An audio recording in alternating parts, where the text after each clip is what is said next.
नमस्कार, बहुत स्वागत है आपका। आप देख रहे हैं ग्रांड ज्योतिष सीक्रेट। मिथुन राशि, जून 2021 आपके जीवन में क्या कुछ बड़ा बदलाव लेकर आ रहा है, आज हम आपके साथ यही साझा करेंगे। तो वीडियो के अंत तक बने रहिए। और ये प्रेडिक्शन चंद्र राशि पर आधारित है। देखिए, अगर हम ग्रहों की चाल की बात करें तो मंगल, शुक्र और बुध आपके लग्न में विराजमान है। मंगल मांगलिक दोष बनाकर बैठे हैं। केतु आपके छठे भाव में है। शनिदेव आपके अष्टम भाव में बैठे हैं। गुरु और चंद्रमा आपके नौवें भाव में है। सूर्य, राहु आपके 12वें भाव में विराजमान है। तो जो महीना का शुरुआत है ना, वो आपके लिए उत्तम है, क्योंकि तमाम व्यस्तताओं के बाद भी आप अपनों के लिए समय निकाल ही लेंगे। जो व्यवसायी हैं उनके लिए बढ़िया है, क्योंकि इस समय कोई बड़ा निर्णय लेंगे और धन भी आ रहा है। हालांकि आपको अपनी जो आपके अंदर क्या काबिलियत छिपी हुई है, ये भी समझ में आने वाला है इस वक्त। लेकिन दूसरी तरफ अगर हम बात करें तमाम आपके करियर की, तो देखिए मिथुन वालों, जून के महीने में करियर आपका बढ़िया फल देगा, क्योंकि ग्रहों की चाल कहती है कि दसम भाव के स्वामी देवगुरु बृहस्पति नवम भाव में है। और देवगुरु की यह स्थिति ये बताता है कि अगर आप जॉब करते हैं तो आपका तबादला हो सकता है। तबादला के साथ पद प्रतिष्ठा, प्रमोशन, इंक्रीमेंट के योग बनते हैं। वैसे तो जो मंगल हैं आपके धन भाव में पहुंच जाएंगे 2 जून को। तो यहाँ पर जैसे ही आपके मंगल आपके धन भाव में आएंगे, तब क्या होगा, आपके इनकम बढ़ेंगे, आपके नौकरी व्यापार में तरक्की होगी।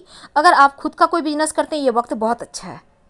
वैसे तो बहुत सारे लोगों के साथ आपकी मुलाकातें भी होंगी, आपकी यात्राएं भी बहुत सारी दिख रही है इस जून के महीने में। कारोबारियों के लिए कुछ न कुछ नया सीखने को मिलेगा, बरकत आएगी और ये चीज़ें आपके दिल को बहुत सुकून देगा। धन की बात करते हैं तो देखिए, बहुत अच्छा नहीं है, ठीक है, आ रहा है, आपका काम चलेगा। लेकिन यहाँ पर देखिए थोड़ा सा खर्चे भी होंगे, क्योंकि आपके 12वें घर में राहु बैठे हैं सूर्य के साथ। अब ग्रहों की चाल ये कहती है कि बेवजह के खर्चे बढ़ेंगे। जैसे चीज़ें ज़रूरी नहीं है, फिर भी आप शॉपिंग करेंगे क्योंकि आपका मन प्रसन्न है। अब शॉपिंग पर नहीं लगाएंगे लगाम तो फिर दिक्कत होगी। अब एकादश भाव के जो स्वामी है मंगल देव, धन भाव में बैठकर थोड़ा सा धन तो दे रहे हैं, पर विलासिता की वस्तुओं पर खर्च होगा, सुख सुविधाओं पर खर्च होगा, मौज मस्ती पर खर्च होगा। अब धन भाव में आने से आपके इनकम भी बढ़ रहे हैं। अगर आप कहीं पैसे इन्वेस्ट कर लें खर्च ना करके, तो आगे चलकर उसका आपको फायदा मिलेगा। आपकी सोच को विस्तृत करें। सतर्कता और विवेक के साथ काम करना बहुत जरूरी है, नहीं तो नुकसान भी हो सकता है। स्वास्थ्य की बात करते हैं, छठे भाव में केतु हैं, तो जो शत्रु का, ऋण का, रोग का भाव है, और 8वें भाव में शनि है।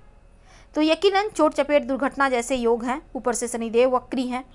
द्वादश भाव में राहु सूर्य है, तो खर्चा भी है, नुकसान भी है। और ग्रहों की चाल कहती है कि आपके स्वास्थ्य को लेकर बहुत आपको ख्याल रखना है। और 3 जून को जैसे ही बुध भी वक्री चाल चलेंगे ना, तो द्वादश भाव में पहुंचेंगे तो क्या होगा, नकारात्मक प्रभाव पड़ेगा। स्किन की परेशानी, आँखों की समस्या, इनसे आपको बचना होगा, नहीं तो फिर आगे चलकर परेशानी बढ़ेगी। अब जानते हैं आपके पारिवारिक जीवन के बारे में। तो थोड़ी बहुत कठिनाइयां हैं, क्योंकि आपके धन भाव पर शनिदेव की दृष्टि है और मंगल देव भी धन भाव में आ रहे हैं। तो यानी कि शनिदेव की दृष्टि हो गई मंगल पर। अब ऐसे में थोड़ी सी वाद विवाद के योग बनेंगे, खासकर रिश्तों में तनाव दिखता है, जिसके कारण क्या होगा, घर परिवार में, पैसे भी आपके ऊपर ढैया चल रही है ना, तो यहाँ पर क्या होगा, घर परिवार में बेवजह टेंशन होंगे। आपके चतुर्थ भाव के स्वामी है बुध, जो आपके लग्न के भी स्वामी है। तो ऐसे में क्या होगा ना, अपनों का साथ तो मिलेगा, पर इसका फायदा आप नहीं उठा पाएंगे, क्योंकि जो बुध देव है द्वादश भाव में जा रहे हैं। तो ऐसे में क्या होगा कि आपको यात्रा करवाएंगे, लेकिन भाई बहनों के साथ रिश्ते बेवजह से यहाँ पर गड़बड़ हो रहे हैं, बेवजह खर्चे होंगे। कहने का तात्पर्य, पारिवारिक जीवन थोड़ा सा उथल पुथल मचाएगा। लेकिन प्रेम और वैवाहिक जीवन की बात करते हैं अगर, तो लव लाइफ आपके लिए बढ़िया है, क्योंकि देवगुरु बृहस्पति की पंचम भाव पर दृष्टि है। तो यहाँ पर क्या होगा ना, लव लाइफ में बस ये लगेगा कि आपके लव के प्रति आपका झुकाव बढ़ रहा है। अब यहाँ पर मंगल देव भी पंचम भाव पर दृष्टि डालेंगे 2 जून के बाद से, तो थोड़ा सा झगड़े लड़ाई भी होंगे, छोटी मोटी वाद विवाद होंगे, तकरार होंगे, पर प्रेम बढ़ेगा। तो बेवजह के झगड़े करने से बचिए। प्यार है तो प्यार ही रहने दें।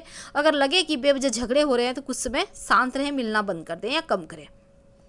लेकिन जो लोग विवाहित हैं उनके लिए अच्छा है, क्योंकि मंगल शुक्र बुध की दृष्टि सप्तम भाव पर है। अब क्या होगा, आपका पार्टनर का भाव है। तो यहाँ पर देखिए मंगल तो 2 जून को चले जाएंगे, जो मांगलिक दोष है वो यहाँ से हटेगा। अब यहाँ पर क्या होगा, पति पत्नी के बीच रिश्ते बेहतर रहेंगे, हल्की फुल्की होंगी मीठी सी नोकझोंक, लेकिन आपके लिए ये वक्त बढ़िया है।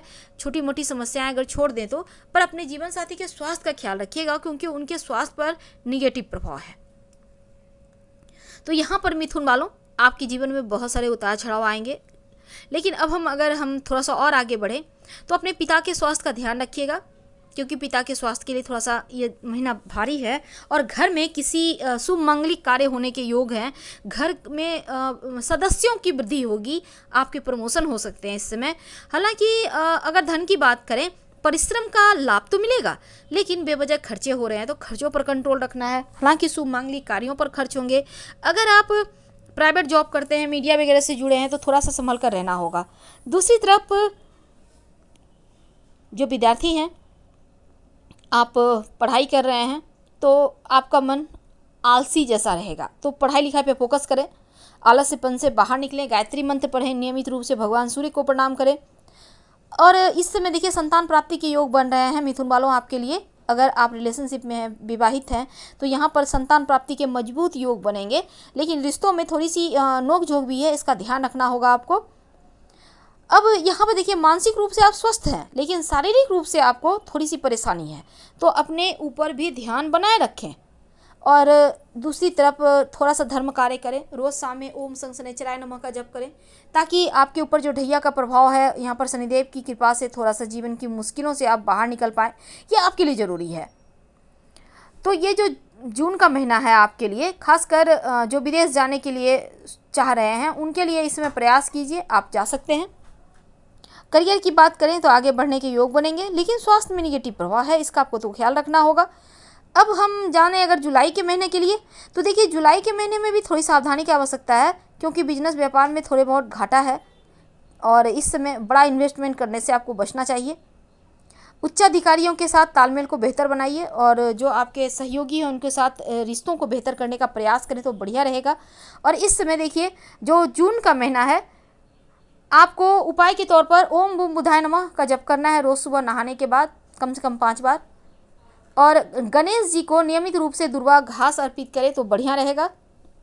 आप चाहें तो सलाह लेकर आप अपने रत्न को भी पन्ना को धारण कर सकते हैं। वैसे आपके ऊपर चल रहा है ढैया, तो रोज़ शाम में ओम शं शनैश्चराय नमः ये मंत्र आपको जपते रहना है, ताकि शनिदेव की कृपा आप पर बरसती रहे। हम आपसे विदा लेते हैं। हर हर महादेव। धन्यवाद। जानकारी अच्छी लगे तब लाइक कर सब्सक्राइब कीजिएगा और आपके कमेंट्स का भी इंतजार रहेगा।